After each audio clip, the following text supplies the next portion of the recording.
सोचिए, एक ऐसा देश जहां आप अपने नेता की तस्वीर गलती से गिरा दें तो आपको गोली मार दी जाएगी,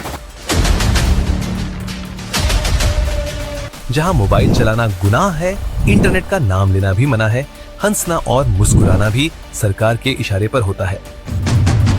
ये कोई फिल्मी कहानी नहीं, बल्कि नॉर्थ कोरिया की हकीकत है और इसके पीछे है एक सन की तानाशाह, किम जोंग उन है। आइए इस रहस्यमयी दुनिया के पर्दे उठाते हैं और जानते हैं कि आखिर कैसे एक इंसान ने लाखों लोगों का दिमाग कैद कर लिया। किम जोंग उन का जन्म हुआ एक ऐसे परिवार में जो 3 पीढ़ियों से नॉर्थ कोरिया पर हुकूमत कर रहा है। उनके दादा किम इल सुंग ने इस देश को बनाया, उनके पिता किम जोंग इल ने इसे और सख्त किया और फिर आया किम जोंग उन का नंबर।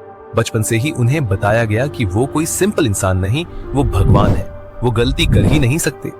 और ये देश ये सिर्फ उनकी वजह से सांस ले रहा है। उनकी पढ़ाई हुई स्विट्जरलैंड में, लेकिन नकली नाम और फर्जी पहचान के साथ। दुनिया को नहीं पता था कि ये लड़का एक दिन दुनिया के सबसे डेंजरस लीडर में शुमार होगा।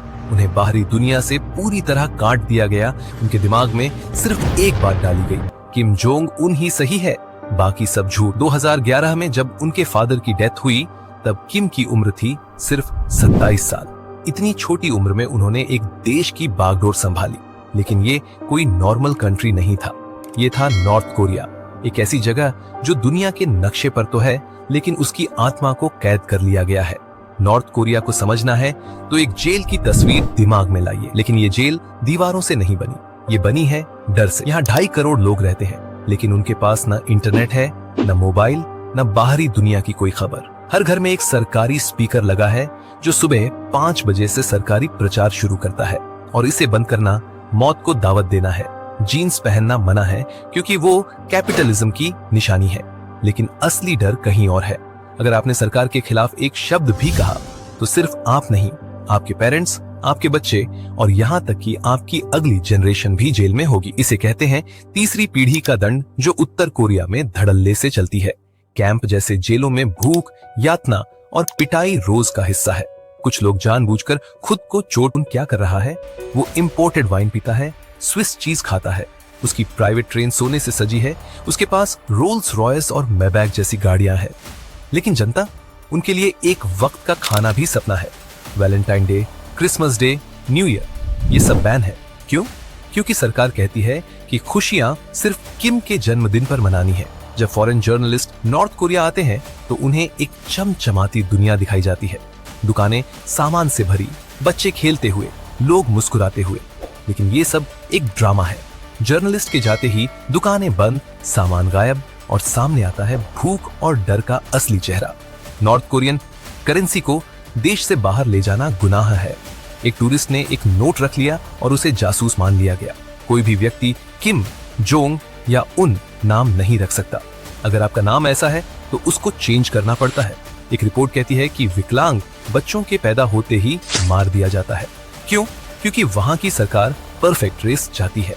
इसे कहते हैं यूजेनिक्स पॉलिसी, जो हिटलर से भी ज्यादा खतरनाक और डरावनी है। किम की एक फीमेल बॉडीगार्ड कैमरे में दिखी, फिर वो गायब। वजह? किम को लगा कि उसे ज्यादा पब्लिसिटी मिल रही है और उसे मरवा दिया गया। नॉर्थ कोरिया दुनिया की सबसे बड़ी जेल है। ये कोई इमारत नहीं, ये जेल है डर की। हर इंसान उस दुनिया में जीने को मजबूर है जो किम ने बनाई है। सच्चाई का नाम लेना गुनाह है। लोग अपने ही विचारों से डरते हैं। हर पल ये सवाल, कहीं कोई देख तो नहीं रहा? नॉर्थ कोरिया की तानाशाही सिर्फ बंदूक से नहीं चलती, ये चलती है दिमाग की गुलामी से। किम जोंग उन ने एक ऐसा सिस्टम बनाया जहां लोग अपने थॉट पर भी शक करते हैं। नॉर्थ कोरिया का रूल ऑफ टेरर। अगर आप सिर्फ आजादी की सांस लेने की कोशिश करें, यानी देश से बाहर निकलने की कोशिश करें, तो आपको गोली मार दी जाएगी या तो जेल में सड़ा दिया जाएगा। इतना ही नहीं, आपके पूरे परिवार को भी सजा मिलेगी, बस आपकी एक कोशिश, और उनका पूरा जीवन खत्म। अगर आपको लगा कि ये वीडियो सिर्फ एक देश की सच्चाई नहीं बल्कि इंसानियत का सवाल था, तो इस चैनल को सब्सक्राइब जरूर करना। अगर आपको ये वीडियो इंफॉर्मेटिव लगी हो तो पार्ट 2 के लिए कमेंट करिए।